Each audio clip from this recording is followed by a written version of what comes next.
A very big hi to all the aspirants. I hope that you're doing your best for your preparation. Of course, exam dates வந்து கொடுத்துட்டாங்க. உங்க exams வந்து almost nearby. So இந்த revision அப்படின்ற ஒரு விஷயம் தான் இப்போதைக்கு உங்களுக்கு இருக்க ஒரு மிகப்பெரிய ஆயுதம். ஸோ அதை வந்து ரிவிஷனை மட்டும் கைவிட்டுறாதீங்க. பிகாஸ் நீங்க நிறைய யூனிட் வந்து நீங்க கவர் பண்ணியிருப்பீங்க பேப்பர் 1ல பொறுத்த வரைக்கும். ஸோ அப்படின்னும் போது நீங்க அதுல இயரா இருக்கட்டும் எதுவுமே உங்களுக்கு கன்ஃபியூஸ் ஆகக்கூடாது அப்படின்னா நீங்க கண்டிப்பா இந்த ரிவிஷனை வந்து you have to go through it. Okay, so in that case revision மட்டும் don't leave it. Okay, so even though நீங்க வந்து அதுல பெஸ்டா இருக்கேன், நான் இந்த யூனிட்ல நான் ரொம்ப தரவா இருக்கேன் மேம் அப்படின்னு சொன்னா கூட I need to tell you all just go through revision again and again. Okay, so இந்த செஷன் ஃபுல்லா வாட்ச் பண்ணுங்க.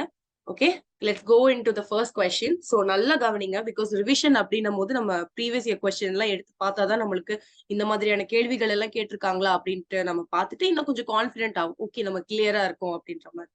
Okay, yeah, I need all your attention to the session. So here comes the first question, which is the statement question.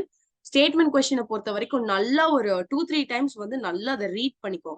நல்லா read பண்ணி அதோட எசன்ஸை வந்து you have to get it. Okay, அதோட எசன்ஸை வந்து நீங்க நல்லா புரிஞ்சதுக்கு அப்புறம் தான் you can able to say whether it the statement is true or false. Okay, yeah, இங்க ஸ்டேட்மெண்ட் 1ல என்ன கொடுத்திருக்காங்கன்னா India has been the centre of learning since ancient times அப்படின்னு சொல்லி கொடுத்திருக்காங்க. ஸோ ஸ்டேட்மெண்ட் 2ல என்ன கொடுத்திருக்காங்க, there are inscriptions on stones and copper, leaf records and scriptures about origin of learning in India. So இந்த statement வந்து it would be the most appropriate அப்படின்னு சொல்லி கேட்டிருக்காங்க. ஸோ ஸ்டேட்மெண்ட் 1ஓட அர்த்தம் என்ன அப்படின்னு சொல்லி நம்ம புரிஞ்சுக்கணும். ஸோ இந்த பண்டைய காலங்கள்ல வந்து இந்தியா வந்து கல்வியின் மையமாக இருக்கா அப்படின்றதுதான் நம்மளோட ஸ்டேட்மெண்ட் 1ஓட மீனிங். ஸோ ஸ்டேட்மெண்ட் 2 அப்படின்னு சொல்லி பாத்தீங்கன்னா, ஸோ இந்த மாதிரி stones and copper, leaf records மாதிரி இந்தியாவில வந்து கற்றல் தோற்றம் பத்திய வேதங்கள் வந்து உள்ளதுன்னு கொடுத்திருக்காங்க. Okay, let's see the answer now. So first statement 1 வந்து இதுல நம்மளுக்கு டவுட்டே வேணாம், ரொம்ப ஈஸியான ஒரு கொஸ்டின் தான் இது. பிகாஸ் நம்ம ஏன்ஷியன் யூனிவர்சிட்டிஸ் நிறைய படிச்சிருக்கோம். அப்படின்னும் போதே நம்ம தெரிஞ்சுக்கணும் இந்தியா வந்து ஒரு கற்றல் மையமாக தான் நம்மளோட ஏன்ஷியன் டைம்ஸ்ல இருந்திருக்கு அப்படின்றது. ஸோ அதுக்கு மிகப்பெரிய உதாரணம் தான் நம்மளோட தக்ஷஷிலா யூனிவர்சிட்டியா இருக்கட்டும், நம்மளோட நலந்தா பல்கலைக்கழகமா இருக்கட்டும். இது ரெண்டுமே ஒரு மிகப்பெரிய உதாரணம். நம்ம இந்தியாவோட ஏன்ஷியன் டைம்ஸ்ல there has been the center of learning அப்படின்றது. ஓகேங்களா? ஸோ the first ஸ்டேட்மெண்ட்ல நம்மளுக்கு டவுட்டே வேணாம். ஏன்ஷியன் டைம்ல உள்ள universities which is Nalanda and Takshashila. By this, we can able to say India has been the center of learning since the ancient times. Okay, so obviously the statement 1 is correct. So statement 2 என்ன கொடுத்திருக்காங்க, the inscriptions on stones and copper, leaf records and scriptures about origin of learning in India. So அந்த காலத்துல எல்லாம் பாத்தீங்கன்னா இந்த கல்வெட்டுகள்ல எல்லாம் செதுக்கி வச்சிருப்பாங்க. இந்த மாதிரி ராஜாக்கள் ஆண்டாங்க, இந்த மாதிரியான விஷயங்கள் நடந்துச்சு. அந்த மாதிரி நம்மளோட origin of learning in India பத்தியும் there would be a lot of scriptures and leaf records etc. So அது மட்டும் இல்லாம நம்ம லிட்ரரி எவிடன்சஸும் நம்ம கிளாஸஸ் போகும்போது டிஸ்கஸ் பண்ணியிருக்கோம். ஸோ இந்த Vedas, Brahmanas, உபானிஷாத்ஸ், தர்மசூத்ராஸ் which is said to be the ancient evidences, literary evidences அப்படின்னு சொல்லி சொல்லுவோம். ஸோ அப்படி பார்த்தோம்னா நம்மளோட ஸ்டேட்மெண்ட் 2வும் correct. Am I right? So what we have to choose from the options, both the statement 1 and statement 2 are true. Okay, so that's about the first question. Moving on to the second question. Given below are two statements. So இங்க எதை பத்தி கொடுத்திருக்காங்க, statement 1ல national policy on education 1986 highlighted the need of education for values in removing intolerance, violence and superstition. Statement 2ல என்ன கொடுத்திருக்காங்க, national policy on education 1986 highlighted the need of education in upholding social, cultural and scientific principles அப்படின்னு சொல்லி கொடுத்திருக்காங்க. So நம்ம first பார்க்க வேண்டிய விஷயம் இந்த நேஷனல் பாலிசி ஆன் எஜுகேஷன் 1986 அப்படின்றது. ஸோ நேஷனல் எஜுகேஷன் பாலிசின்னு பார்க்கும்போது it usually has 3 editions, right? The first one வந்து எப்போ வந்து நிறுவப்பட்டது, 1968ல when which is headed by our Prime Minister Indira Gandhi. At that time நம்ம கொத்தாரி கமிஷனோட ரெக்கமெண்டேஷன்னால ஃபர்ஸ்ட் நம்மளுக்கு நேஷனல் பாலிசி ஆன் எஜுகேஷன் வந்து நிறுவப்பட்டது. அது வந்து எப்போ 1968ல. இங்க அவங்க கேட்டிருக்கிறது வந்து second edition which is 1986. So இங்க 1986 வந்து யாரு, which is headed by our government, which is released by our government, which is headed by our Prime Minister Rajiv Gandhi. அவங்களால ரிலீஸ் பண்ணப்பட்டது இந்த national policy on education 1986. So point இங்க என்ன கேட்டிருக்காங்கன்னா, இந்த national policy on education it highlighted the need of education for values in removing intolerance, violence and superstition கொடுத்திருப்பாங்க. So இந்த 1986ல இருந்த நேஷனல் எஜுகேஷன் பாலிசியில not only they say about the need of education, ஓகேங்களா, அதை தவிர்த்து என்னென்னலாம் சொல்லியிருக்காங்கன்னா, சோ ஒரு நீட் ஆஃப் எஜுகேஷன் அப்படின்றது it must be also in related to the values in removing intolerance, violence and superstition அப்படின்னு சொல்லியிருப்பாங்க. அது போக நிறைய விஷயம் சொல்லியிருப்பாங்க. we can see it. So மெயினா வந்து 1986ல என்ன சொல்லியிருக்காங்க, நம்ம role of education in promoting values such as democracy, ஒரு ஜனநாயகமா செகுலரிசம் அப்படின்னும் போது மதசார்பின்மை, பீஸ் அப்படின்னு சொல்லி பார்க்கும்போது அமைதி, ஜஸ்டிஸ், நீதி, சோ இது எல்லாமே முக்கியம் அப்படின்றதையும் என்ன பண்ணிருப்பாங்க, நம்மளோட NEP 1986ல சொல்லி இருந்திருப்பாங்க. ஓகே, சோ அது போக இப்ப எப்படி நம்ம வந்து NEP 2020ல ஒரு முழுமையான பல்துறை சார்ந்த கல்வி, ஹோலிஸ்டிக் அண்ட் மல்டிடிசிப்ளினரி எஜுகேஷன் அப்படின்ற ஒரு மோட்டோ நம்ம சொல்றோமோ, அந்த மாதிரி 1986ல அவங்க சொன்னது not only about the education reforms, okay, they also talk about the values and அந்த டெமோக்ரஸி, செகுலரிசம், இதை பத்தியும் நம்மளோட NEP-ல பேசப்பட்டிருக்கு. ஓகேங்களா, சோ அதோட removing intolerance, violence and superstition from the society, it is also stated. Okay, so the statement 2 அப்படின்னு சொல்லி நம்ம பார்க்கும்போது highlighted the need of education in upholding social, cultural and scientific principle. அதாவது மெயினா வந்து சமூக ரீதியாகவும் கலாச்சார ரீதியாகவும் அறிவியல் கொள்கையை வந்து நிலைநிறுத்தி நம்ம கல்வி வந்து வளர்ச்சி அடைகிறது முக்கியம் அப்படின்ற மாதிரி சொல்லியிருப்பாங்க. சோ இதுதான் ஸ்டேட்மெண்ட் 2. சோ அதுபடி பார்த்தோம்னா ஆன்சர் செக் போனோம்னா both the statement are true தான்.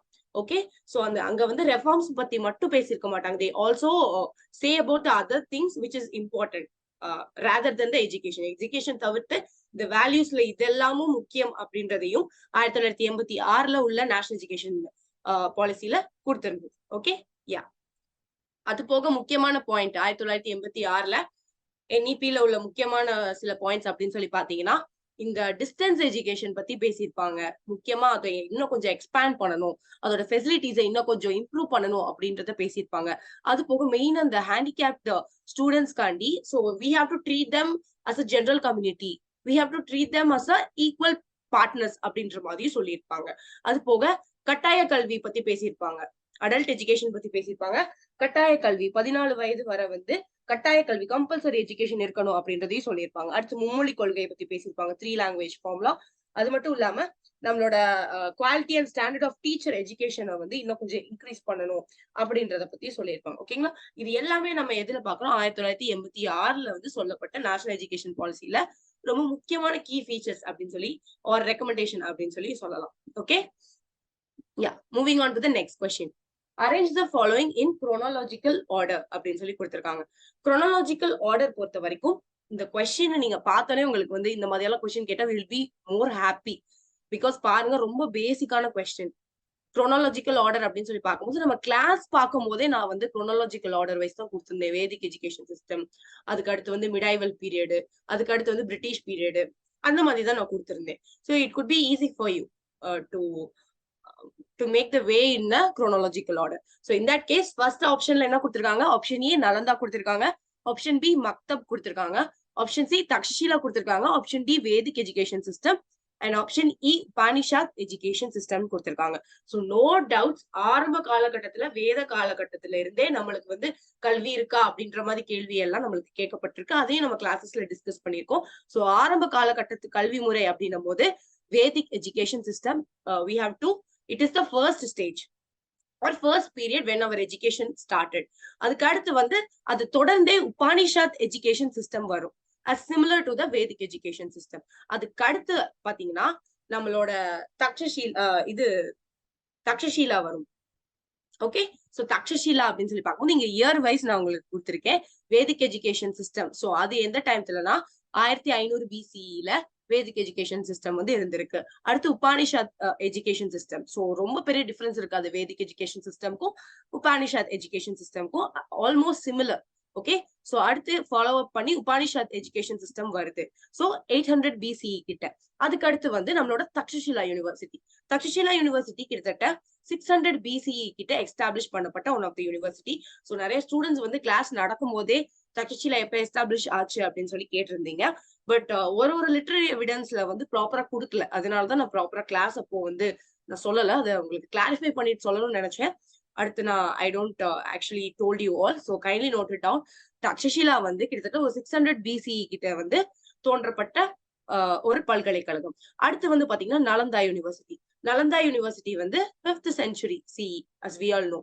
நெக்ஸ்ட் மக்தப் அப்படின்னு பார்க்கும்போது இது வந்து மிடைவல் பீரியட் போயிருது இல்லைங்களா. மிடைவல் பீரியட்ல நம்மளுக்கு யார் வருவா? ஃபுல் அண்ட் ஃபுல்லா முகல் ரூலர்ஸ் வருவாங்க, அதாவது முஸ்லீம் இன்வேடர்ஸ் வருவாங்க. வந்துட்டு நிறைய பிரைமரி ஸ்கூல், செகண்டரி ஸ்கூல்ஸ் வந்து எஸ்டாப்ளிஷ் பண்ணுவாங்க. சோ அந்த பிரைமரி ஸ்கூல்ஸ்க்கு பேரு மக்தப்ஸ் அண்ட் செகண்டரி ஸ்கூல்ஸ்க்கு பேரு மദ്രാസാஸ். ஓகேங்களா. So kindly keep in mind. So என்னடா மக்தப் அப்படின்னு ஏதோ புதுசா இருக்கே அப்படின்ற மாதிரி யோசிக்க வேண்டாம். சோ அதுக்குதான் ரிவிஷன் பண்ணிட்டே இருங்க அப்படின்றது. சோ மக்தப் அப்படின்றது ஃபுல் அண்ட் ஃபுல் பிரைமரி ஸ்கூலோட இன்னொரு நேம் அவங்க வச்சிருந்தது. அண்ட் ஃபர்ஸ்ட் வந்து மദ്രാസാஸை வந்து இந்தியால எஸ்டாப்ளிஷ் பண்ண ஒன் ஆஃப் ரூலர் தான் இல்துமிஷ் அப்படின்றதே I use to say to you all. Yeah, so in that case now we can able to segregate. First வந்து Vedic education system, second one Upanishad education system, and then Takshashila, and then Nalanda, and then Maktab. Okay, so this will be the chronological order. Chronological order na enna கால வரிசைப்படுத்துக அப்படின்னு சொல்லி கேட்டிருப்பாங்க. அதுக்கு you have to know எந்தெந்த டைப்ல வந்து எது எது இருந்ததுன்றது தெரிஞ்சிருக்கணும். சோ இது ரொம்ப பேசிக்கான ஈஸியான question. Yeah, we will move on to the next question. According to NEP 2020, as a response to contemporary global challenges, global citizenship education will be provided to learners to become active promoters of which societies அப்படின்னு சொல்லி கேட்டிருப்பாங்க. இது ஒண்ணுமே இல்ல, இந்த மாதிரி segment எல்லாம் நம்ம NEP 2020க்குள்ள அவங்க கொடுத்த ஒரு பாயிண்ட் தான் ஜஸ்ட் உங்களுக்கு ஒரு கொஸ்டின் மாதிரி கொடுத்துறாங்க. ஓகேங்களா. கொஞ்சம் அதோட கீ ஃபீச்சர்ஸ் மட்டும் கொஞ்சம் நல்லா நம்ம பார்த்து வச்சுக்கிட்டோம்னு வைங்களேன், எந்த மாதிரி கேள்வி கேட்டாலும் நம்ம ஈஸியா வந்து we used to say the answer. Okay, so question என்ன கேட்டிருக்காங்கன்னா, சோ இந்த NEP 2020ல இந்த குளோபல் சிட்டிசன்ஷிப் எஜுகேஷன் பத்தி பேசியிருப்பாங்க. சோ அதுக்கு தமிழ்ல வந்து பாத்தீங்கன்னா உலகளாவிய குடியுரிமை கல்வி அப்படின்னு சொல்லி சொல்லுவாங்க. சோ அது வந்து இந்த லேர்னர்ஸ்க்கு எல்லாத்துக்குமே it have to be provide அப்படின்னு சொல்லி சொல்லியிருப்பாங்க. So which societies it promote the it will be provided to learners to become active promoters of which societies அப்படின்னு சொல்லி கேட்டிருக்காங்க. எந்த மாதிரியான ஒரு சொசைட்டியை நம்ம மாத்துறதுக்காண்டி இந்த குளோபல் சிட்டிசன்ஷிப் எஜுகேஷன் நம்ம NEP 2020 வந்து இன்சிஸ்ட் பண்ணுச்சு அப்படின்னு சொல்லி கேட்கிறாங்க. So here comes the option. A வந்து டாலரண்ட், B வந்து பீஸ்ஃபுல், 3 வந்து இன்கல்சிவ், 4 வந்து செக்யூர், அண்ட் 5th ஒன் வந்து சஸ்டைனபிள். சோ இதெல்லாம் நம்ம தேர்ந்தெடுக்கணும்னா நம்ம ஃபர்ஸ்ட் வந்து அந்த NEP 2020ல எக்ஸாக்டா என்ன சொன்னாங்க அப்படின்றது நம்ம தெரிஞ்சாதான் உண்டு. சோ we will see என்ன சொல்லியிருக்காங்க அப்படின்னு சொல்லி பார்ப்போம். சோ இதுல என்ன சொல்லியிருப்பாங்கன்னா, ஃபர்ஸ்ட் வந்து குளோபல் சிட்டிசன்ஷிப் எஜுகேஷன் என்ன நீங்க தெரிஞ்சுக்கணும். முக்கியமா வந்து it help you to learn about the world and problems சொல்லலாம். அந்த குளோபல் சிட்டிசன்ஷிப் எஜுகேஷன் வந்து நம்ம எடுக்கிறது மூலமா it have to be provided to the students அப்படின்னு சொல்லி பேசியிருப்பாங்க. சோ இந்த குளோபல் சிட்டிசன்ஷிப் எஜுகேஷன் எதுக்கு முக்கியம் அப்படின்னு சொல்றாங்கன்னா, இந்த நம்ம வேர்ல்டும் அதை பத்தின ப்ராப்ளம்ஸை பத்தி நம்ம தெரிஞ்சுக்கிறதுல இது மிகப்பெரிய பங்களிக்குது அப்படின்றத சொல்லியிருப்பாங்க. அது போக வந்து it what we can say it helped to equip the individuals in சொல்லலாம். It helped to equip the individuals with to make them as a responsible actions towards the society. ஒரு சொசைட்டிக்கு ஒரு ப்ராப்பரா அந்த ப்ராப்ளம்ஸ் என்ன, இஷ்யூஸ் என்னன்னு ஸ்டூடெண்ட்ஸ்க்கு ப்ராப்பரா தெரிஞ்சா மட்டுமே அவங்களுக்கு இனிமேல் வரக்கூடிய ப்ராப்ளம எப்படி தவிர்த்து போகலாம், குளோபல் லெவல்ல அவங்க சேலஞ்சஸ் வந்து மீட் பண்ணக்கூடாது. சோ அதுக்கு they have to well verse about this global citizenship education அப்படின்றதுதான் NEP 2020ல கொடுத்திருப்பாங்க.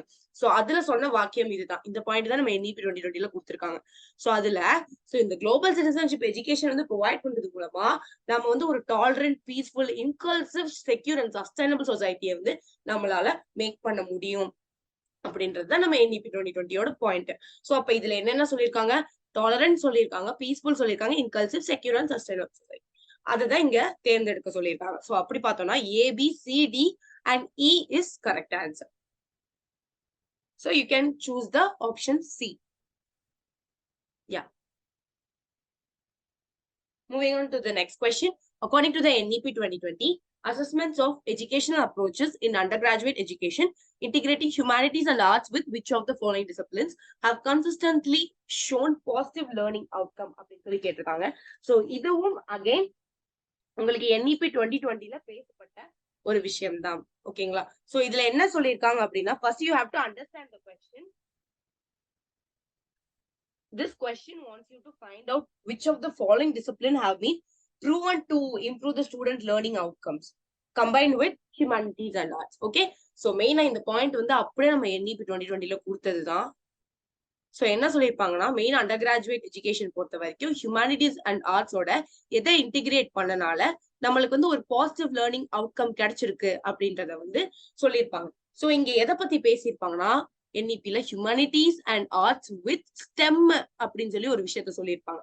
ஓகே, ஸ்டெம் அப்படின்ற ஒரு விஷயம்.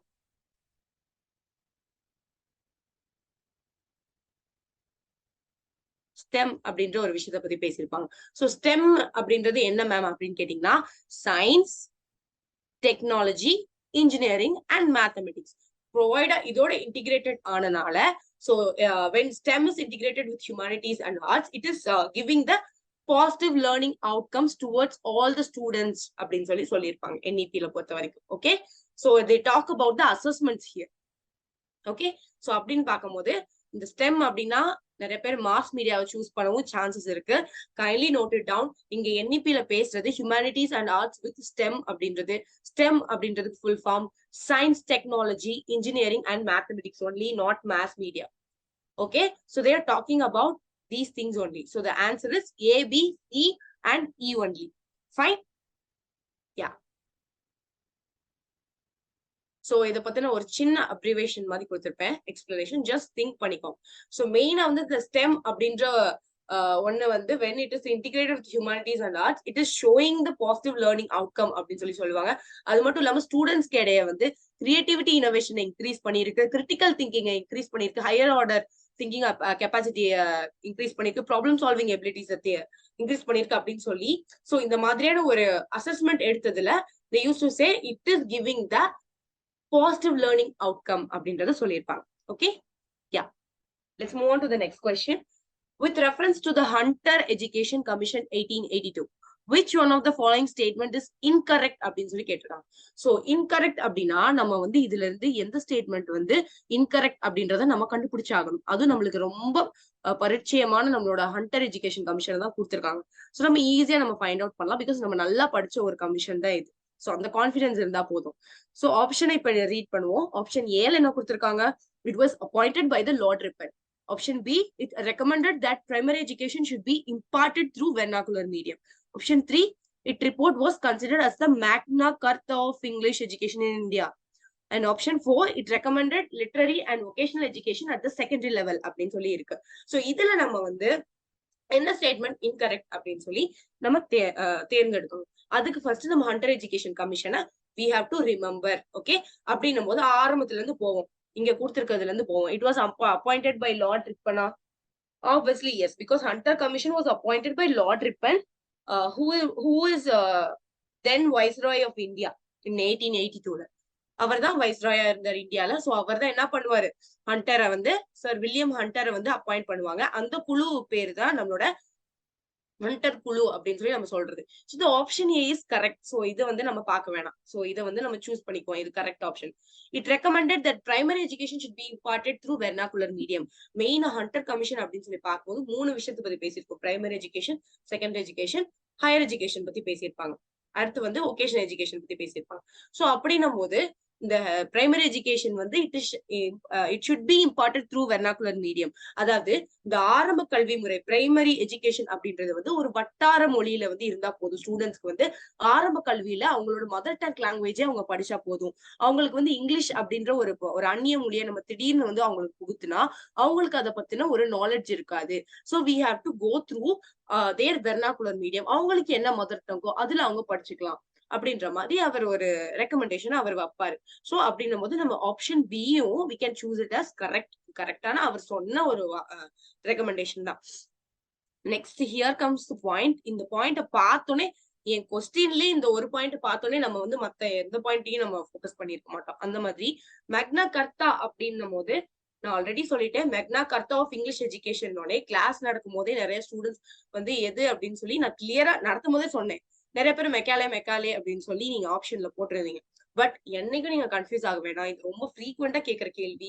மேக்னா கர்த்தா ஆஃப் இங்கிலீஷ் எஜுகேஷன் அப்படின்றது நம்மளோட Charles Wood dispatch okay, would dispatch தான் மேக்னா கர்த்தா ஆஃப் இங்கிலீஷ் எஜுகேஷன் அப்படின்னு சொல்லி சொல்றது. பட் இங்க என்ன கொடுத்திருக்காங்க, ஹண்டர் எஜுகேஷன் கமிஷன் மேக்னா கர்த்தா ஆஃப் இங்கிலீஷ் எஜுகேஷன் கொடுத்திருக்காங்க. சோ இது நம்ம the statement is incorrect. அடுத்து it recommended literary and vocational education at the secondary level. Yeah, true. Because ஒரு ப்ராப்பரான ஒரு லிட்டரரி ஒகேஷனல் எஜுகேஷனை வந்து we have to compose it at a secondary level அப்படின்ற மாதிரி உங்களுக்கு கொடுத்திருப்பாங்க. So this is also correct. இது எல்லாமே பத்தி அவர் பேசினதுதான். பட் இந்த செக்மெண்ட் வந்து இட்ஸ் நாட் ட்ரூ பிகாஸ் மேக்னா கர்த்தா அப்படின்றது நம்மளோட வூட்ஸ் டிஸ்பேட்ச். ஓகே, அதை தவிர்த்து வேற என்னென்ன சொல்லியிருப்பாரு, முக்கியமா பிரைமரி உமன் எஜுகேஷன் பத்தி பேசுவாரு. அதை தவிர்த்து ரூரல் ஏரியாஸ்ல வந்து இன்னும் நிறைய ஸ்கூல்ஸ் அண்ட் காலேஜஸ் நம்ம எஸ்டாப்ளிஷ் பண்ணி ஆகணும் அப்படின்றத சொல்லியிருப்பாரு. அடுத்து ரொம்ப முக்கியமான கீ பாயிண்ட்னா ஹண்டர் கமிஷனை பொறுத்த வரைக்கும் இதுதான். பிரைமரி எஜுகேஷன் வந்து அவங்க மதர் டங்க்ல படிக்கட்டும், அடுத்து போக போக வந்து நம்ம சேஞ்ச் பண்ணிக்கலாம் higher education. But primary education அப்படின்னு சொல்லி எடுத்துக்கிட்டா அவங்களோட மதர் டங்க்ல தான் அவங்க படிக்கணும், அப்பதான் அவங்களுக்கு புரியும் அப்படின்றத வலியுறுத்திருப்பாரு. இயர், எஸ்டாப்ளிஷ் இயர் ரொம்ப முக்கியம், அதையும் நல்லா படிச்சு வச்சுக்கோங்க. Okay, so the answer is its report was considered as the Magna Carta of English education in India. So in the statement that it's absolutely incorrect. Okay, yeah, moving on to the next question. Given below are two statements. Statement 1 ல என்ன கொடுத்திருக்காங்க, in ancient time Nalanda attained greatest and most brilliant achievement in the field of logic அப்படின்னு சொல்லி கொடுத்திருக்காங்க. Statement 2 ல each professor in Nalanda had charge of one subject only அப்படின்றத கொடுத்திருக்காங்க. So first எடுத்தோடனே இந்த செக்மெண்ட்டை நம்ம பார்க்கும் போதே நம்மளுக்கு ஒரு விஷயம் வந்து ஞாபகம் வரும். இல்ல மேம் வந்து லாஜிக்குன்னே ஒரு ஸ்பெஷலைஸ்ட் ஸ்டடி ஆனது இன்னொரு யூனிவர்சிட்டி சொல்லியிருக்காங்க, இருக்கு. ஓகேங்களா? பட் முக்கியமா இந்த நலந்தா யூனிவர்சிட்டி அப்படின்னு சொல்லி பார்க்கும்போது இந்த தர்மகிருத்தி, திக்னகா இவங்க எல்லாமே கிரேட்டஸ்ட் லொஜிஷியன்ஸா ஸ்டூடெண்டா இருந்து கன்வெர்ட் ஆயிருக்காங்க. Okay, the students have become the greatest logicians. So அங்க ஒரு ப்ராப்பரான ஒரு ஃபீல்ட் ஆஃப் லாஜிக்ல அவங்க ஒரு மோஸ்ட் பிரில்லியண்டான அச்சீவ்மெண்ட் பண்ணாம இவ்வளவு பெரிய லொஜிஷியன்ஸ் வந்து அவங்க ப்ரொடியூஸ் பண்ணிக்கிட்டு அது இட்ஸ் இம்பாசிபிள். ஸோ அப்படின்னும் போது ஆப்வியஸ்லி நலந்தாவை பொறுத்த வரைக்கும் கண்டிப்பா அது ஃபீல்ட் ஆஃப் லாஜிக்ல என்ன இருந்திருக்கு, ஒரு மிகப்பெரிய ஒரு திறமை வாய்ந்த ஒரு விஷயத்த வச்சிருக்கு இந்த ஃபீல்ட் ஆஃப் லாஜிக் அப்படின்னு சொல்லி. ஓகே, சோ அந்த காலத்துல வந்து இந்த லாஜிக் அப்படின்னு சொல்லி பாத்தீங்கன்னா it's like the study of how to reason and argue correctly. அததான் வந்து நம்ம லாஜிக் அப்படின்னு சொல்லி அந்த காலத்துல சொல்லுவாங்க. அண்ட் ஆல்சோ இந்த லாஜிக்கை வச்சுதான் they use to develop other subjects also like maths, astronomy, medicine அப்படின்னு சொல்லி. சோ இந்த மாதிரி லாஜிக்கை வச்சுதான் அடுத்து மற்ற சப்ஜெக்ட்ஸையும் டெவலப் பண்ணாங்க அப்படின்ற மாதிரி நிறைய ஏன்ஷியன்ட் ரைட்டிங்ஸ்ல குறிப்பிட்டிருக்காங்க. Okay, by this Nalanda University also produced the greatest logicians of Buddhist tradition. Okay, like Dharmakritya இருக்கட்டும், திக்னகா, இவங்க எல்லாம் ஒரு எக்ஸாம்பிள், ஒரு biggest logicians அவங்க. Because the Nalanda University is the greatest and most brilliant achievement பண்ணனாலதான் they have produced the greatest logicians also.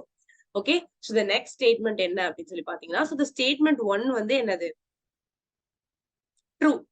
The statement 1 is true. இப்ப statement 2 வந்து பார்த்தோம்னா each professor in Nalanda had charge of one subject only அப்படின்னு சொல்லி கொடுத்திருக்காங்க. So இதுக்கு என்ன answer அப்படின்னு சொல்லி பாத்தீங்கன்னா, முக்கியமா the statement 2 வந்து totally incorrect. ஏன் இன்கரெக்ட்னு சொல்றீங்க மேம் அப்படின்னு கேட்டீங்கன்னா, நம்ம ஜுவன்சங் இருக்காங்கல்ல, சோ இந்த மாதிரி சைனீஸ் ஸ்காலர்ஸோட ரைட்டிங்ஸ்ல என்ன குறிப்பிட்டிருக்காங்க அப்படின்னு சொல்லி பாத்தீங்கன்னா, இந்த நலந்தா யூனிவர்சிட்டி இந்த மாதிரி ஏன்ஷியன்ட் யூனிவர்சிட்டிஸ்ல என்ன பண்ணிருக்காங்கன்னா, இந்த ப்ரொஃபசர்ஸ் எல்லாருமே they were well versed in multiple subjects or we can say they were well versed in multiple disciplines also. So blindfold ஒரே ஒரு இதுல திறமை வாய்ந்தவர்கள் மட்டும் இல்லாம ஒரு துறைக்கும் மேல வந்து அவங்க they were well versed in more than one of the field. Okay, sorry. So statement 2 is incorrect because Nalanda University la professors were not only like had charge of one subject only, they had a charge in more than one subject. Okay, the statement 2 is incorrect. Yeah, let's move on to the next question. Which of the following type of university is the least in number in India? So அதுக்கு வந்து நம்ம state university எவ்வளவு இருக்குன்னு தெரிஞ்சிருக்கணும், private university எவ்வளவு இருக்குன்னு தெரிஞ்சிருக்கணும், deemed எவ்வளவு இருக்குன்னு தெரிஞ்சிருக்கணும், as well as central universities எவ்வளவு இருக்குன்னு தெரிஞ்சிருக்கணும். சோ ஃபர்ஸ்ட் என்ன விஷயம் அப்படின்னா, ஆப்வியஸ்லி நீங்க அதுல குவாலிஃபை ஆயிட்டு you are going to working as assistant professor. Okay, so in that case you have to well verse about our higher education system. So எந்த யூனிட்ல நீங்க வந்து தரவா இருக்கீங்களோ இல்லையோ, இந்த ஹையர் எஜுகேஷன் சிஸ்டம் வந்து உங்களுக்கு ரொம்பவே யூஸ்ஃபுல். பிகாஸ் நீங்க இருக்க போற துறையே அதுதான். அப்படின்னும் போது நம்ம இந்தியாவை பொறுத்த வரைக்கும் எத்தனை யூனிவர்சிட்டி இருக்கு அப்படின்றது தெரிஞ்சு வச்சுக்கிறதெல்லாம் ரொம்பவே mandatory, is a basic thing. Okay, So we will see. So UGC வந்து நம்ம 2023ல ரிலீஸ் பண்ணபடி எத்தனை ஸ்டேட் யூனிவர்சிட்டி அப்படி இருக்குன்னு பாத்தீங்கன்னா 479 ஸ்டேட் யூனிவர்சிட்டி இருக்கு, பிரைவேட் யூனிவர்சிட்டி 455 இருக்கு, டீம்ட் யூனிவர்சிட்டிஸ் 124 இருக்கு, சென்ட்ரல் யூனிவர்சிட்டிஸ் 56 இருக்கு. சோ உங்களுக்கு அடுத்து அப்கமிங் எக்ஸாம்ல கூட உங்களுக்கு which is the highest in number in India அப்படின்னு சொல்லி கேட்கலாம். சோ ஹையஸ்ட் அப்படின்னு பார்த்தா நம்மளோட ஸ்டேட் யூனிவர்சிட்டிஸ் தான். சோ இங்க என்ன கேட்டிருக்காங்க, லீஸ்ட் நம்பர். சோ இதுல எவ்வளவு லீஸ்ட் இருக்கு, எந்த யூனிவர்சிட்டி ரொம்ப லீஸ்டா இருக்கு, விச் இஸ் சென்ட்ரல் யூனிவர்சிட்டி, வெறும் 56 தான் இருக்கு இல்லைங்களா. So the answer is central university. State கிடையாது, பிரைவேட் கிடையாது, டீம்டு கிடையாது. So the correct answer is central universities. Yeah. Next question. As per the NEP 2020, curbing of commercialization of education will be affected by following measures ன்னு கொடுத்திருக்காங்க. இந்த question வந்து என்ன அப்படின்னு சொல்லி பாத்தீங்கன்னா NEP 2020 படி கல்வியை வந்து இந்த வணிகமயமாக்குதல் ஆக்குவாங்க. So that is what the curbing of commercialization. So அதை வந்து தடுக்கிறதுக்கு வந்து எந்தெந்த நடவடிக்கைகள் வந்து எடுக்கப்பட வேண்டும் அப்படின்றது வந்து question. ஓகே, சோ அதுபடி பாத்தீங்கன்னா NEP 2020ல என்னென்ன நடவடிக்கைகளை பத்தி கொடுத்திருக்காங்க அப்படின்னு சொல்லி பாத்தீங்கன்னா we will see.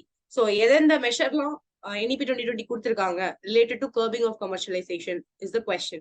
Okay, option A வந்து making all transaction online. So making all transaction online is not mentioned as a measure to curb commercialization of education in NEP 2020. So we can reject this. Second வந்து ensuring that education institution will be held to similar standard of audit. So இங்க option B ல என்ன சொல்றாங்க அப்படின்னு சொல்லி பாத்தீங்கன்னா main அந்த education institution எல்லாமே ப்ராப்பரா ஒரு அக்கௌண்ட்ஸையும் ரெக்கார்டையும் மெயின்டைன் பண்ணியே ஆகணும். அது மட்டும் இல்லாம நீங்க எல்லாரும் என்ன பண்ணணும் அப்படின்னா உங்களோட இன்கமையும் எக்ஸ்பென்சஸையும் உங்களோட அத்தாரிட்டிஸ்க்கு ப்ராப்பரா சப்மிட் பண்ணி ஆகணும் அப்படின்றத வந்து நம்மளோட NEP 2020ல கொடுத்திருப்பாங்க. முக்கியமா பிகாஸ் நிறைய மோசடி நடக்குது, நிறைய வணிகமயமாக்குதல் நடக்குது அப்படின்னும் போது என்ன பண்றாங்க, இந்த மாதிரியான மெஷர்ஸ் எல்லாமே they used to fix NEP 2020ல. சோ அதுதான் அதுல ஒன் ஆஃப் த பாயிண்ட் தான் இது. நெக்ஸ்ட் வந்து making disclosure as a not for profit entity. அதாவது அடுத்த இன்ஸ்டிடியூஷன் வந்து they have to declare, அவங்க வந்து டிக்ளேர் பண்ணணும்னு சொல்றாங்க. they are not operating for profit. So அவங்க வந்து வெறும் லாபத்துக்காக மட்டும் அவங்க வந்து செயல்படல அப்படின்ற மாதிரியும் they should divert their funds to other activities அப்படின்றதையும் வச்சிருப்பாங்க. சோ அதாவது அவங்களோட ஒரு லைக் ப்ராஃபிட் வந்தாலும் சரி, சோ அந்த ப்ராஃபிட்ட வந்து லைக் ரொம்ப லாபமா அவங்க செயல்படக்கூடாது, ஆப்ரேட் பண்ணக்கூடாது ஒரு பாயிண்ட். ரெண்டாவது வர்ற லாபத்தையும் அவங்க என்ன பண்ணக்கூடாதுன்னா எஜுகேஷன் ஆக்டிவிட்டியை தவிர வேற எந்த விதமான ஆக்டிவிட்டிஸ்லயும் ஈடுபட வைக்க கூடாது அப்படின்றதையும் NEP 2020 சொல்லியிருப்பாங்க. So in that case option C is also one of the following measures related to NEP 2020 regarding curbing of commercialization. So the next point is ensuring that private institutions should denote fund for charity.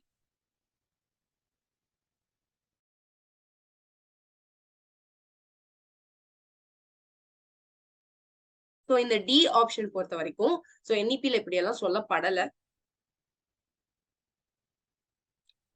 Making that private institution should donate fund for charity அப்படின்றது வந்து so NEP ல வந்து like சொல்லப்படல. One second. Yeah. So ensuring that private institutions should donate fund for charity அப்படின்ற இந்த பாயிண்ட்டும் சொல்லப்படல. So we can reject this option. Next வந்து பாத்தீங்கன்னா asking institutions to reinvest their surpluses in education sector. இங்க என்ன சொல்லியிருக்காங்க அப்படின்னு சொல்லி பாத்தீங்கன்னா இப்ப வந்து ஹையர் எஜுகேஷன் இன்ஸ்டிடியூஷனுக்குலாம் சில நேரம் அவங்களுக்கு இந்த பிரைவேட் இண்டிவிஜுவல் கிட்ட இருந்தெல்லாம் டொனேஷன் கிடைக்கும், கான்ட்ரிபியூஷன் கிடைக்கும். அது எல்லாமே என்ன பண்ணலாம்னா அவங்க வெல்கம் பண்ணிக்கலாம். பட் அந்த சர்ப்ளஸ் தானே, அது வந்து it's a kind of surplus amount. So அதை வந்து நீங்க எங்க ரீஇன்வெஸ்ட் பண்ணணும்னா உங்களோட எஜுகேஷன் செக்டர்ல மட்டும் தான் ரீஇன்வெஸ்ட் பண்ணணும் அப்படின்ற மாதிரி சொல்றாங்க. So these were the measures related to curbing of commercialization which is said in the NEP 2020. So now A option reject பண்ணிட்டோம், D option reject பண்ணிட்டோம். So the correct answer is B,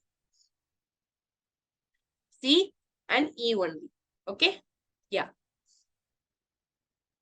So these three were the some of the measures to curb the commercialization of education in India when it is mentioned in the NEP 2020. Okay, yeah. Moving on to the next question. Which of the following committee support the recommendation of the Knowledge Commission regarding higher education in India. So knowledge commission அப்படின்னும் போது ஒண்ணுமே கிடையாது. நம்ம national knowledge commission அப்படின்ற ஒரு commission பத்தி படிச்சிருப்போம். I hope that you all well aware of it. So இந்த நேஷனல் நாலேஜ் கமிஷன் வந்து தோன்றதுக்கு முக்கிய காரணமா இருந்த கமிட்டி எது அப்படின்னு சொல்லி கேக்குறாங்க. ஓகே, சோ இந்த நேஷனல் நாலேஜ் கமிஷன் வந்து தோன்றதுக்கு முக்கியமா காரணமா இருந்தது யாரு அப்படின்னு சொல்லி பாத்தீங்கன்னா நம்மளோட யாஷ்பால் கமிட்டி தான். ஓகே, சோ யாஷ்பால் கமிட்டியை பொறுத்த வரைக்கும் இது வந்து ஒரு 2009 அப்போ MHRD-னால எஸ்டாப்ளிஷ் பண்ணப்பட்ட ஒன் ஆஃப் த கமிட்டி. அது போக யாஷ்பால் அப்படின்றது வந்து he's one of the educationalist. Okay, so MHRD வந்து அப்பாயிண்ட் பண்ணி யாஷ்பால் கிட்ட வந்து இந்த பொறுப்பு கொடுக்குறாங்க. ரிகார்டிங் ஒரு நம்மளோட ஹையர் எஜுகேஷனை வந்து ரெனோவேட் பண்ணணும், இன்னும் ரீஜுவனேட் பண்ணணும் அப்படின்ற ஒரு நோக்கத்துல அமைக்கப்பட்ட ஒன் ஆஃப் த கமிட்டி தான் விச் இஸ் யாஷ்பால் கமிட்டி. சோ அதனால இதுக்கு யாஷ்பால் கமிட்டி அப்படின்றதும் பேரு. சோ இந்த யாஷ்பால் கமிட்டி பத்தி நம்ம கிளாஸ்ல டிஸ்கஸ் பண்ணது கிடையாது. So we will discuss what are the important key recommendation of Yashpal committee. Okay, so பாப்போம். அதுக்கு முன்னாடி வந்து நான் சொன்ன மாதிரி MHRD 2009 நிறுவப்பட்ட one of the committee Yashpal committee. அது போக இந்த நேஷனல் நாலேஜ் கமிஷன் வந்து தோன்றதுக்கு ரொம்ப முக்கியமா காரணமா இருந்தது நம்மளோட யாஷ்பால் கமிட்டி தான். இவங்களோட ரெக்கமெண்டேஷன்ல தான் நேஷனல் நாலேஜ் கமிஷன் அப்படின்றத கொண்டு வந்தாங்க. நம்மளுக்கு நேஷனல் நாலேஜ் கமிஷன் அப்படின்னா என்னன்னு நான் ஆல்ரெடி சொல்லியிருக்கேன். சோ நிறைய துறைகள்ல there will be a lack of knowledge. So அந்த நாலேஜ் சேலஞ்சஸ் எல்லாமே பில்ட் பண்றதுக்காண்டி like it was the recommendation body to the prime minister. இந்த மாதிரியான நாலேஜ் சேலஞ்சஸ் எல்லாம் இருக்குன்னு சொல்லி நம்ம பிரைம் மினிஸ்டரோட கண்ணுக்கு போகணும் அப்படின்றதுக்காண்டி நேஷனல் நாலேஜ் கமிஷன் நிறைய பரிந்துரைகளை எடுத்து நம்ம பிரைம் மினிஸ்டர் கிட்ட ஒரு ரிப்போர்ட்டை சப்மிட் பண்ணுவாங்க. சோ அததான் நேஷனல் நாலேஜ் கமிஷன் அப்படின்னு நம்ம சொல்லுவோம். Okay,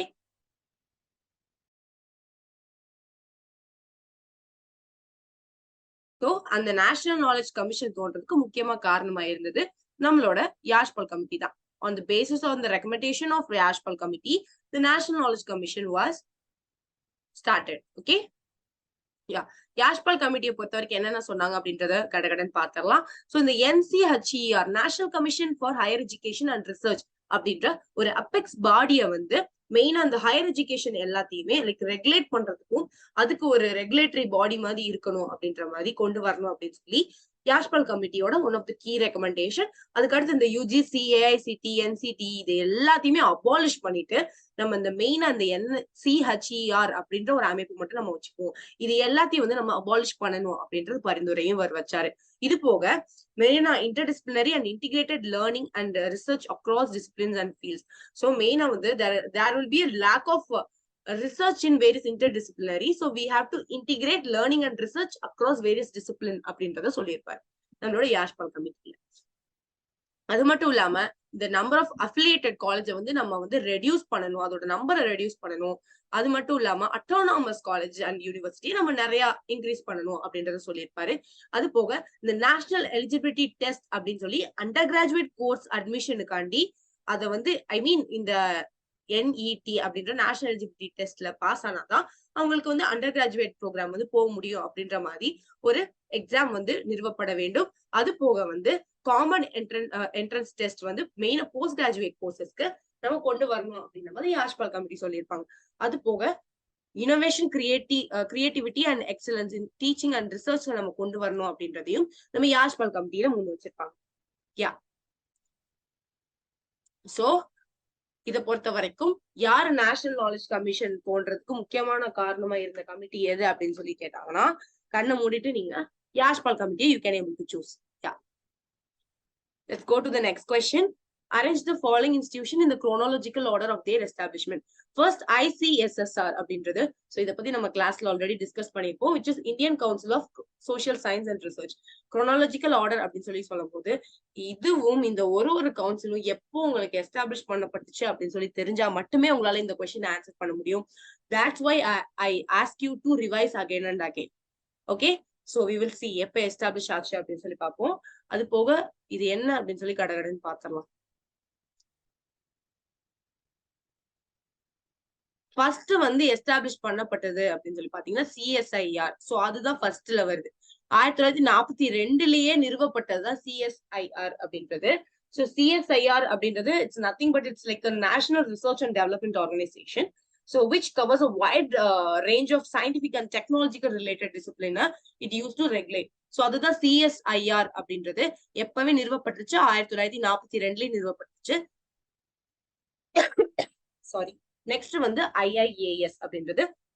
It is also a research institute which promote interdisciplinary and collaborative studies in humanity, social science அப்படின்னு சொல்லலாம்.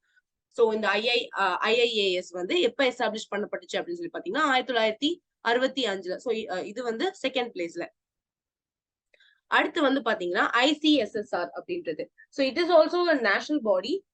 மெயினா இதை பத்தி படிச்சிருக்கோம். சோசியல் சயின்ஸ் ரிலேட்டடான ஃபீல்ட்ல டெவலப்மெண்ட்ஸ் கொண்டு வரணும், அதோட ரிசர்ச் அதிகரிக்கணும், அதுக்கான ஃபண்ட் அலோகேட் பண்ணுவாங்க, அதுக்கான ஃபெலோஷிப் கொடுத்து இன்னும் கொஞ்சம் அந்த சோசியல் சயின்ஸ் ஃபீல்டு வந்து வளரணுன்றதுக்காண்டி சோசியல் சயின்ஸ் ரிசர்ச்சரை வந்து என்கரேஜ் பண்ணுவாங்க. So that's what this ICSSR is. அது எப்ப எஸ்டாப்ளிஷ் பண்ணப்பட்டுச்சு 1969. நெக்ஸ்ட் ICHR அப்படின்றது. So it promotes and coordinates the research in history மெயினா. ஓகேங்களா? So what is this? It usually promotes and coordinates research in history, and it also provides financial assistance for the researchers who is related to history field. ஓகேங்களா? So அது வந்து எப்ப establish பண்ணப்படுது? நம்ம ICHR எப்ப establish பண்ணப்படுது? 1972. Next வந்து பாத்தீங்கன்னா ICPR அப்படின்றது, Indian council of philosophical research அப்படின்றது. So it is also like an apex body. மெயினா that sponsor and encourage research in philosophy related ஃபீல்ட்ல உள்ள ரிசர்ச்சை வந்து என்கரேஜ் பண்றதுக்கு this is also one of the council. Okay, மெயினா அந்த ICPR அப்படின்றவங்க வந்து பாத்தீங்கன்னா நிறைய அந்த ஒர்க் ஷாப், செமினார், லெக்சர் இதெல்லாமே கண்டக்ட் பண்ணுவாங்க. மெயினா எதுக்குன்னா பிலாசபிக்கல் இஷ்யூஸ் ரிலேட்டடா.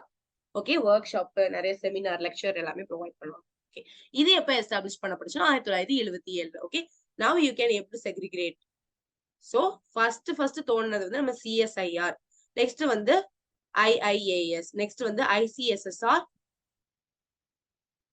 அடுத்து வந்து பாத்தீங்கன்னா ICHR, and then finally ICPR. So year நல்லா ஞாபகம் வச்சுக்கோங்க, so that you can able to arrange it in the chronological order. Okay. The next question. What were the important observation of Education Commission pre-independence 1882 to 83? அதாவது education, Indian education commission அப்படின்றது நம்ம pre independence 1882 83ல இருந்தது எது? So நம்மளுக்கு நல்லாவே தெரியும், நம்மளோட Hunter commission is usually known as the Indian education commission. So அதுல எதெல்லாம் ரொம்ப இம்பார்ட்டன்டான அப்சர்வேஷன் நம்மளோட ஹண்டர் கமிஷன்லன்னு கேட்டிருக்காங்க. So we will go through the options firstly. There is a need to replace the dispatch of 1854 அப்படின்னு சொல்லியிருப்பாங்க. ஃபர்ஸ்ட் வந்து நம்ம ஞாபகம் வைக்கணும், மெயினா இந்த ஹண்டர் கமிஷன் வந்து it doesn't need to replace the dispatch. Woods dispatch வந்து இந்த ஹண்டர் கமிஷன் அமைக்கப்பட்டதே வந்து இந்த Woods dispatchல உள்ள அந்த ரெக்கமெண்டேஷனை கொஞ்சம் மாடிஃபை பண்றதுக்கு தான். It's not for replace. Okay, to rather than they say to modify and improve it. Okay, so the first option is not true. It's not suits to the important observation of Education Commission. Next, it is necessary to refashion the general working of Indian universities. Obviously, Indian universities or reforms பத்தி பேசியிருப்பாங்க. Okay, reforms பத்தி கண்டிப்பா பேசியிருப்பாங்க. But எப்படி பேசியிருப்பாங்க அப்படின்னு சொல்லி பாத்தீங்கன்னா, இந்தியன் யூனிவர்சிட்டியோட அந்த ஜெனரல் ஒர்க்கிங்கை வந்து ரீஃபேஷன் பண்றதை பத்தி எல்லாம் பேசியிருக்க மாட்டாங்க. மெயினா வந்து ஒரு இந்தியன் யூனிவர்சிட்டி இருக்குன்னா அது அட்டானமியா இருக்கணும். It have to maintain the autonomy and their academic standards. And அவங்க வந்து ஒரு டிகிரி கான்ஃபர் பண்ற அளவுக்கு தே ஹேவ் டு க்ரோ அப்படின்னு நம்ம தான் பேசியிருப்பாங்களே தவிர it doesn't says that it is necessary to refashion the general working of an Indian university. So we can reject this option also, A and B. So next வந்து பாத்தீங்கன்னா there is also a need for local government to extend the facilities of general education. So main அதை பத்தி பேசும்போது local கவர்மெண்ட்னோட முக்கியமா நம்ம வந்து இந்த primary education பொறுத்த வரைக்கும் ஹண்டர் கமிஷன்ல ஒரு விஷயம் நான் சொல்லியிருப்பேன் கிளாஸ் எடுக்கும் போது, இந்த பிரைமரி எஜுகேஷனோட வந்து கண்ட்ரோலை வந்து டிரான்ஸ்பர் பண்றதை பத்தி பேசியிருப்பாங்க. ஸோ பிரைமரி எஜுகேஷன், பிரைமரி ஸ்கூல்ஸோட கண்ட்ரோல் எல்லாமே இந்த முனிசிபல் போர்ட்ஸ்க்கு வந்து டிரான்ஸ்பர் பண்ணணும் அப்படின்ற மாதிரி சொல்லியிருப்பாங்க. So this also suits to the observation, important observation of the Hunter commission. Next இதை பத்தியும் சொல்லியிருப்பாங்க. என்னன்னா ஒரு காலேஜுக்கும் ஃபண்ட் பண்றது முக்கியம், depending upon their staff strength, maintenance expenses and locality requirements அப்படின்றத பத்தியும் நம்ம ஹண்டர் கமிஷன்ல பேசப்பட்டிருக்கு. So D option is correct. Next, special grants should be made available to improve the infrastructure of colleges. Obviously true. Okay. So மெயினா வந்து இது போக என்னென்ன சொல்லியிருப்பாங்கன்னா, ஒரு அடிக்குவேட் ஃபெசிலிட்டிஸ் வந்து ப்ரொவைட் பண்ணி தரணும். ஃபீமேல் எஜுகேஷனுக்கு, வொகேஷனல் எஜுகேஷனுக்கு, டீச்சர் எஜுகேஷனுக்கு சொல்லியிருப்பாங்க. அது போக ஸ்பெஷல் கிராண்ட்ஸ் வந்து ப்ரொவைட் பண்ணணும். மெயினா எதுக்கு? நம்மளோட காலேஜோட இன்ஃப்ராஸ்ட்ரக்சரை வந்து டெவலப் பண்றதுக்கு கண்டிப்பா வந்து நம்ம இந்த மாதிரியான ஸ்பெஷல் கிராண்ட்ஸை வந்து அவைலபிள் ஆக்கணும் அப்படின்றதையும் சொல்லியிருப்பாங்க. So now you can able to choose the answer. So these three were the recommendation. There's a need for the local governments to extend the facilities of general education, especially primary education in vernacular languages. So this was correct. Okay. Option C is correct. Option D is correct. Option E is correct. Okay. So the correct answer is C, D, and E only. Yeah. Next question. In Swayam Prabha, channel number 8, physical science, mathematics, physics and chemistry or related subjects is named as. அதுக்கு ஸ்வயம் பிரபால இப்ப 40 channel இருக்கு. அந்த 40 channel இப்ப கரண்டா ஸ்வயம் பிரபால there is more than 30+ channel. So கரெக்டா இப்ப 40 இருக்கு ஸ்வயம் பிரபால. So அப்படின்னும் போது எல்லா பேரையும் நம்மளால ஞாபகம் வச்சுக்க முடியாது. பட் இங்கதான் கொஞ்சம் ட்ரிக்கியா உங்க சேனல் நம்பர் 8ல ஸ்வயம் பிரபால சேனல் நம்பர் 8ல உள்ள physical science, mathematics, physics, chemistry and related subject is name டஸ்ன்னு கேட்டிருக்காங்க. கண்டிப்பா இதுதான் ஒரு மிகப்பெரிய சேலஞ்சே நம்மளுக்கு. ரைட்? பிகாஸ் அதுல 40 சேனல் இருக்குன்னா 40 சேனலோட நேம் ஞாபகம் வச்சுக்க முடியாது. பட் ஜஸ்ட் அது கோ த்ரூ பண்ணிருங்க. பிகாஸ் நான் கொடுத்துருக்கேன் பிபிடில. எக்ஸாம் போறதுக்கு முன்னாடி நல்லா அதை வந்து பார்த்துட்டு போயிருங்க. ஓகே. ஸ்வயம் பிரபா அப்படின்றது தெரியும். Education DTH channel. அது மூலமா இந்த ரூரல் ஸ்டூடெண்ட்ஸ்க்குலாம், இன்டர்நெட் ஆக்சஸே இல்லாத ஸ்டூடெண்ட்ஸ்க்கெல்லாம் லைக் அவங்களுக்கு ஒரு எஜுகேஷனுக்கு ஆக்சஸ், அவங்க வந்து என்ரோல்மெண்ட் இன்க்ரீஸ் பண்ணணும். ஸோ ஸ்டூடெண்ட்ஸ்க்கு வந்து ஆக்சஸ் கொடுக்கணும் எஜுகேஷன் அப்படின்ற போது ரூரல் ஏரியால இருந்தாலும் இந்த டிடிஎச் மூலமாவது கல்வி வந்து அவங்களுக்கு கொடுக்கப்பட வேண்டும் அப்படின்ற நோக்கத்துல ஆரம்பிக்கப்பட்டதான் நம்ம ஸ்வயம் பிரபா எஜுகேஷன் சேனல். சோ இது பேர் என்ன அப்படின்னு சொல்லி பார்ப்போம். கிட்டத்தட்ட ஒரு 40 சேனல்ஸ் இருக்கு இப்போ கரண்டா. அதுல சேனல் நம்பர் 8 வந்து நம்மளோட ஆரியபட் அப்படின்றது. Now you can able to choose the answer. Option C Aryabhata. So எல்லாத்தையும் ஜஸ்ட் ஒரு கோ த்ரூ பண்ணிருங்க. பிகாஸ் ஒரு 4 செக்மெண்ட்ஸ்க்கு வந்து இப்போ சேனல் 17 to 20 ஐஐடி பாம்பே அந்த மாதிரி தான் வரும். ஸோ அதை ஞாபகம் வச்சுக்கோ. ஓகே. கொஞ்சம் it would be challenging, but ஞாபகம் வச்சுட்டீங்கன்னா இந்த மாதிரி செக்மெண்ட்ல இருந்து நம்மளுக்கு கொஸ்டின் கேட்டாங்கன்னா it would be easy for you. Okay. Yeah. 14th question. Match list 1 with list 2 அப்படின்னும் போது என்ன கொடுத்திருக்காங்கன்னா, அதாவது ஒரு கமிஷன், ஒரு குழு அமைக்கப்படும் போது கண்டிப்பா அது ஒரு அத்தாரிட்டியோ இல்ல வைஸ்ராயோ வந்துதான் அப்பாயிண்ட் பண்ணிருப்பாங்க. ஒரு குழுவை அமைச்சிருப்பாங்க. அதுக்கு தலைவர் இவரு, சேர்மன் அப்படின்னும் போது அதுக்கு தலைவர் இவரு அப்படின்றதையும் நிர்ணயிச்சிருப்பாரு. சோ இன் தட் கேஸ் இங்க என்ன கொடுப்பாங்கன்னா, அத்தாரிட்டி வைஸ்ராய். ஒரு கமிஷன் அதோட அத்தாரிட்டி இங்க கொடுத்திருக்காங்க. அது ரெண்டு வந்து they asked to match it. Okay. So first என்ன கொடுத்திருக்காங்க?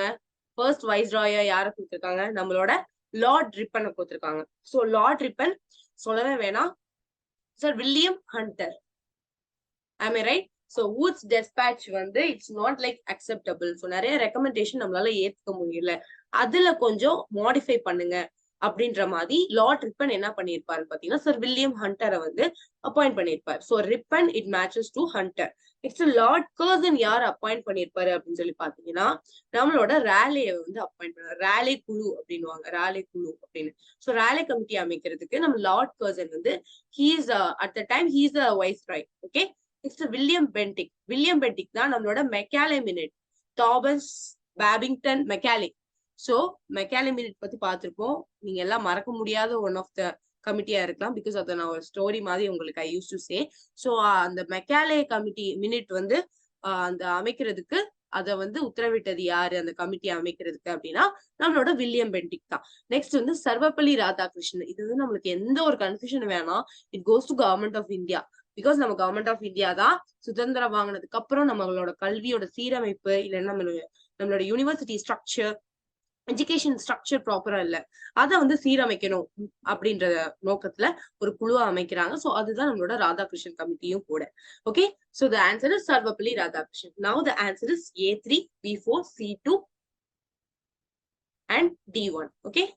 Option 3. Okay. The next question. The aim of the National Education Policy 2020 is to increase the gross enrollment ratio in higher education by 2035. இது வந்து ஃப்ரீக்வெண்டா எனக்கு தெரிஞ்சு ஒரு 3-4 times repeat பண்ணி கேட்டாங்க. Okay, so இதெல்லாம் ஞாபகம் வச்சிருக்கணும் கரெக்டா. சோ நான் உங்களுக்கு NEP பத்தி நடத்தும் போது உங்களுக்கு ஒரு பிபிடியை போட்டு கொடுத்திருந்தேன். இதுதான் அந்த PPT. So gross enrolment ratio மெயினா தேசிய கல்விக் கொள்கையை வந்து நிறுவுறாங்கன்னா கண்டிப்பா இந்த என்ரோல்மெண்ட் அப்படின்றது கம்மியா இருக்கு. ஹையர் எஜுகேஷன்லயா இருக்கட்டும், ஸ்கூல் எஜுகேஷன்லயா இருக்கட்டும், if there is a lack of enrollment among the students in the sense they used to release this national education policy. இந்த ஸ்டூடெண்ட் என்ரோல்மெண்ட்டை எப்படி வந்து இன்க்ரீஸ் பண்ணணும் அப்படின்றத யோசிச்சுதான் நிறைய பிளெக்சிபிலிட்டிஸ் கொடுத்துருப்பாங்க. நம்ம பார்த்துப்போம் மல்டிபிள் எக்ஸிட் அண்ட் என்ட்ரி அப்படின்னு. இந்த மாதிரியான பிளெக்சிபிலிட்டிஸ் எல்லாம் மெயினா எதுக்கு கொடுக்குறாங்க? நம்மளோட ஸ்டூடெண்ட்ஸோட என்ரோல்மெண்ட்டை மெயினா வந்து இன்க்ரீஸ் பண்றதுக்கான நோக்கத்துலதான். ஓகேங்களா? சோ அதை மெயினா என்ன சொல்றாங்க, 50% 2035க்குள்ள நம்ம இந்த நிலைமையில இருக்கு. எவ்வளவு இருக்கும்? 26.3% இருந்திருக்கும் 2018ல. சோ கணக்கு எடுத்தப்போ சோ இப்போ வந்து 2035ல நம்ம 50வது கண்டிப்பா நம்ம வளர்ந்துருக்கணும் அப்படின்றது நம்மளோட முக்கியமான நோக்கமா இருக்கு. Okay, kindly keep in mind the answer is C, 50%. The next question, which of the following universities have their location in Bihar அப்படின்னு கேட்டிருக்காங்க. சோ பீகார்ல உள்ள யூனிவர்சிட்டி எது?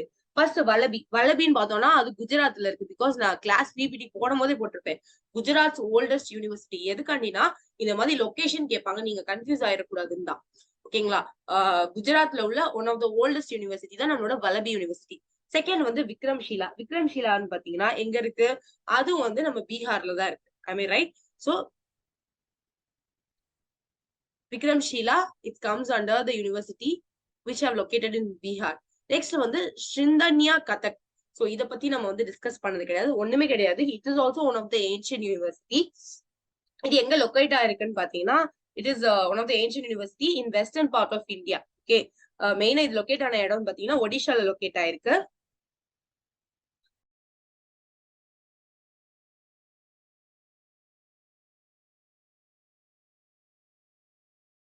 மெயினா வந்து இந்த ஸ்ரீதானியா கதக் அப்படின்றது வந்து ஒடிஷால லொகேட் ஆயிருக்கு. இந்த யூனிவர்சிட்டியில மெயினா there will be seat for only Buddhist and Brahmanical learning alone. Okay, அதை தவிர்த்து வேற யாருக்கும் சீட் கிடையாது. So that's what the Sridhanya Katak. So அது வந்து ஒடிசால இருக்கு. So we don't want to confuse it within that. Next வந்து ஒதந்தபுரி டவுட்டே வேணாம். சோ பாலா ரூலர் கோபாலா 1ஆல 8th centuryல எஸ்டாப்ளிஷ் பண்ணப்பட்ட one of the ancient university தான் நம்மளோட Odantapuri university. Am I right? So in that case option B and D alone. நீங்க படிச்சதே ஞாபகப்படுத்தினா போதும், வேற எதுவும் புதுசா கேட்டிருக்காங்க கன்ஃபியூஸ் எல்லாம் பண்ண வேணாம். இங்க நீங்க அந்த செக்மெண்ட்லயே தெரிஞ்சிடும். இப்ப விக்ரம்ஷிலா ஒதந்தபுரி உங்களுக்கு பீகார்னு ஞாபகம் வந்துட்டாலே போதும், நீங்க இந்த ஆப்ஷன் எடுத்துலாம், வேற எதுக்கும் கன்ஃபியூஷனே போக வேணாம். ஓகே, சோ இப்படிதான் நம்ம ஆன்சரை வந்து எலிமினேட் பண்ணணும். ஃபைன். சோ விக்ரம்ஷிலா யூனிவர்சிட்டி பத்தி just a reminder go through பண்ணுங்க. So நம்மளோட விக்ரம்ஷிலா யூனிவர்சிட்டி வந்து is located in the east of the Bhagalpur in Bihar. Now the Odantapuri is located at Bihar in India. Okay, yeah. The next question, which of the following university were established in the year of 1857? 1857ல நம்மளோட முக்கியமான ஒரு 3 யூனிவர்சிட்டியோட establishment நம்ம பார்த்தோம். So அந்த recommendation of யாரு? நம்மளோட Woods டெஸ்பேச்ல 1854ல அவர் recommend பண்ணனால மிகப்பெரிய நகரங்களான பாம்பே, கல்கட்டா, மெட்ராஸ், அப்போ அந்த காலகட்டத்துல அந்த 3 தான் பெரிய நகரங்கள். அதனால இந்த ஒரு லண்டன் யூனிவர்சிட்டி மாடல் மாதிரி நம்ம ஒரு மிகப்பெரிய பல்கலைக்கழகத்தை கொண்டு வரணும் அப்படின்றது இவரோட ரெக்கமெண்டேஷன் அடிப்படையில 3 இடங்கள்ல மிகப்பெரிய university model, London university model மாதிரி அமைக்கப்பட்டது. அது எங்க அப்படின்னு சொல்லி நம்ம பார்த்தோம். நம்மளோட பாம்பே, கல்கட்டா, மெட்ராஸ் at 1857. ரொம்ப பேசிக்கான ஈஸியான question. So the correct answer is A, B, C only. Fine. Yeah. The next question. The Education Dispatch of 1854 suggested that the medium of instruction in Indian university should be. So Education Dispatch 1854 na நம்ம மறக்கவே வேணாம், நம்மளோட Woods Dispatch தான். Woods Dispatch என்னது? Which is said to be the Magna Carta of English Education. So Magna Carta of English Education அப்படி நம்ம சொல்லும் போதே அங்க அவர் வற்புறுத்துறதுமா அகைன் அண்ட் அகைன் மெக்காலே மினிட்ல என்னதான் அவர் சொல்லி இருந்தாலும் அடுத்து வந்து சட்டப்பூர்வமா அதை வலியுறுத்தினது நம்மளோட யாரு? வூட்ஸ் டெஸ்பேட்ச் தான். சோ அதனால அவர் முக்கியமா நம்மள வந்து medium of instruction in Indian university வந்து எதை படிக்க சொல்லியிருக்காரு? இங்கிலீஷை தான் நம்மள படிக்க சொல்லியிருக்காங்க. அதுபடி மெயினா மேக்னா கார்ட்டா ஆஃப் இங்கிலீஷ் எஜுகேஷன் அப்படின்னு சொல்லி இந்த வார்த்தையில நம்ம தெரிஞ்சிடலாம் எந்த medium he used to say அப்படின்னு சொல்லி. Okay, the answer is D. Option D, English.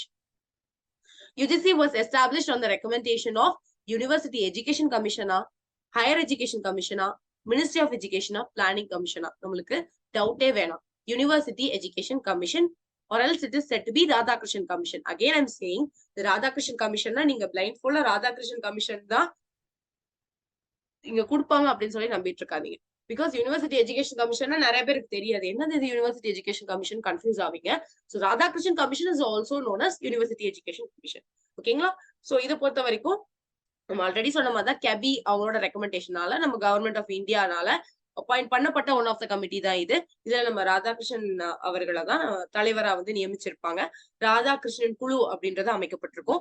வேணும் இந்த யூஜிசி எஸ்டாப்ளிஷ் ஆறதுக்கு முக்கியமான காரணமா இருந்த கமிட்டி வந்து நம்மளோட ராதாகிருஷ்ணன் கமிஷன் தான். ஓகே, அடுத்து வந்து 1949 அதோட ரிப்போர்ட்டை சப்மிட் பண்ணுவாங்க. ஸோ மெயின் அந்த டீச்சர்ஸ் கிராண்ட்ஸ் பத்தி பேசியிருப்பாங்க. டீச்சர் அவங்களுக்கு வந்து எந்தெந்த மாதிரியான சேலரி இன்க்ரீஸ் பண்ணணும், ஸோ இத்தனை யூனிவர்சிட்டியில இத்தனை குறிப்பிட்ட டீச்சர்ஸ் தான் இருக்கணும் அப்படின்ற மாதிரி நிறைய ரெக்கமெண்டேஷன் நம்ம ராதாகிருஷ்ணன் கமிஷன்ல வச்சிருப்பாங்க. யா, அது போக நம்ம ரிசர்ச்சை வந்து இன்னும் கொஞ்சம் ப்ராப்பரான அடிக்குவேட் ஃபெசிலிட்டி கொண்டு வரணும், அதுக்கான ஃபண்ட் அண்ட் இன்சென்டிவ் எல்லாம் கொண்டு வரணும்ன்றத நம்ம ராதாகிருஷ்ணன் கமிஷன்ல சொல்லியிருப்பாங்க. யா, so the answer is University Education Commission. So the next question, which of the following are recommendation of NEP 2020 for improving the quality of higher education in India? NEP 2020ல உள்ள recommendation மெயினா எதுக்கு நம்மளோட quality of higher education increase பண்றதுக்கு என்னென்ன கொடுத்திருந்தாங்க? இந்த first இந்த NRF அப்படின்றத பார்த்தோம் நம்மளுக்கு தெரியும். பிகாஸ் நான் ஆல்ரெடி நான் உங்ககிட்ட சொல்லியிருக்கேன். இந்த NRF அப்படின்ற நேஷனல் ரிசர்ச் ஃபவுண்டேஷன். ஏன்னா இந்த ரிசர்ச் ஓகேங்களா, இந்த ரிசர்ச் இந்த துறையில தான் நம்ம வந்து இன்னும் ரொம்ப பின்தங்கி இருக்கோம். இந்த ரிசர்ச்சை வந்து இன்க்ரீஸ் பண்ணணும்னா கண்டிப்பா நம்ம NRF அப்படின்றத கொண்டு வரது நம்மளுக்கு மேண்டட்டரி அப்படின்றத நம்ம NEP 2020ல முக்கியமான ஒரு காரணியா அவங்க வச்சிருந்தாங்க. அது போக அக்ரெடிடேஷன் ஆஃப் ஆல் எஜுகேஷன் இன்ஸ்டிடியூஷனா கண்டிப்பா, பிகாஸ் இப்ப NAC அப்படின்றத மாத்து போறாங்க. இங்க நீங்க பாத்திருப்பீங்க. சோ இது HECI அப்படின்றத UGC அது இதுன்னு இருக்கிற எல்லா அமைப்பையும் கழிச்சிட்டு என்ன கொண்டு வரணும்? HECI அப்படின்ற கமிஷன். அதுக்கு கீழே வந்து ஒரு யூனிவர்சிட்டியை ரெகுலேட் பண்றதுக்கு NHERC அப்படின்ற ஒரு அமைப்பும், ஸ்டாண்டர்ட் செட் ஒரு யூனிவர்சிட்டியை ஸ்டாண்டர்ட் செட் பண்றதுக்கு GEC அப்படின்ற ஒரு கவுன்சிலும், ஃபண்டிங்க்கு UGC இருந்துச்சா கிராண்ட்ஸ் எல்லாம் கொடுக்கறது இங்க HEGCன்னு மாத்த போறாங்க. அக்ரெடிடேஷனுக்கு NAC வர போறாங்க. சோ கண்டிப்பா இங்க அக்ரெடிடேஷன் பத்தியும் பேசியிருக்கு, நம்மளோட NRF பத்தியும் பேசியிருக்கு. அது மட்டும் இல்லாம வொகேஷனல் எஜுகேஷனை மெயின் ஸ்ட்ரீம் எஜுகேஷனுக்குள்ள புகுத்துங்க, இன்டிகிரேட் பண்ணுங்க அப்படின்னு இருக்காங்க. ஏன்னா அவங்களுக்கு ப்ராக்டிக்கலான ஸ்கில் இல்ல, தொழிற்கல்வி இல்ல, தனித்தனியா பாக்குறாங்க. ரெண்டையும் வந்து மிங்கிள் பண்ணி அவங்களோட கல்வி முறை இருக்கணும் அப்படின்றத சொல்லியிருப்பாங்க. அது போக national higher education qualification frame work அப்படின்றத சொல்லியிருப்பாங்க. சோ மெயினா நம்மளோட குவாலிஃபிகேஷன் எல்லாத்தையுமே அதை லைக் இப்படிதான் நம்ம சிலபஸ் இருக்கும் அப்படின்றத பிக்ஸ் பண்றதுக்காண்டி இந்த national higher education qualification frame work அப்படின்றத இவங்க இன்ட்ரடியூஸ் பண்ணணும் அப்படின்றத சொல்லியிருப்பாங்க. யா, சோ அப்ப ஆன்சர் என்ன அப்படின்னு சொல்லி பாத்தீங்கன்னா ஆல் த ஒன், A வரும், B வரும், C வரும் and also D. The answer is D. Okay, that's about this session. So all the best for your preparation. நல்லா பண்ணுங்க எக்ஸாம, பயம் இல்லாம நீங்க படிச்சதை நல்லா ரிவைஸ் பண்ணிட்டு கூலா போய் அட்டென்ட் பண்ணுங்க ஆன்சரை. ஸோ உங்க எல்லாத்துக்கும் my biggest wishes for your exam. All the best.